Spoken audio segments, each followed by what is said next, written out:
right, so now we'll start with the Takubi Waza, the first of the wrist techniques. And in Takubi Waza, with the first one we're doing Kote Hineri. And in Kote Hineri, Kote is the wrist. It's everything at the lower forearm all the way down into the hand, so it's the function of this bend in the body, this wrist function. And in Kote Hineri, we're causing this coil right here to occur. In the original form, as I mentioned earlier with the 15, Tomiki didn't really discriminate whether this was Kote Hineri or whether this was Kote Hineri.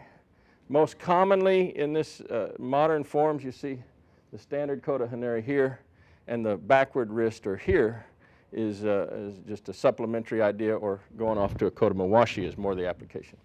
So we'll just talk about the regular Kote Hineri, pushing across the body, coming up into this coiling action. Now, in this case, my hand is just as it was in oshi to oshi, and I'm pushing primarily through the elbow, and the wrist is just backing it up. But interestingly, when you're doing Kote Hineri, you're just as good, really, to have the same hand and foot with the wrist side. It actually creates a lot of reflex in the guy for the up and down control that you're looking for.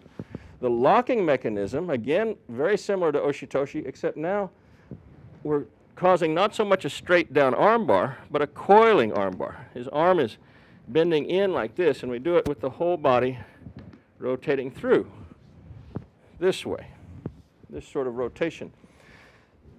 The mechanisms of getting to that coil, of getting to the Hineri, or the reversal in that direction of the wrist, you could step straight to the outside and coil straight up. And as you come down, a nice coil occurs. You can cut across, straight up, coil occurs, same thing. Straight back is fine too. In the straight back form, you actually have a pulling function. You're drawing him in like this. Kind of useful.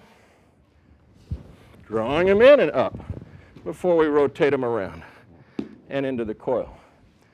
That's often overlooked, but you have somebody who's being very powerful, or he's got a lot of rigidity in his body, and he wants to fight this action. He doesn't want to let this coil happen. Don't let it happen.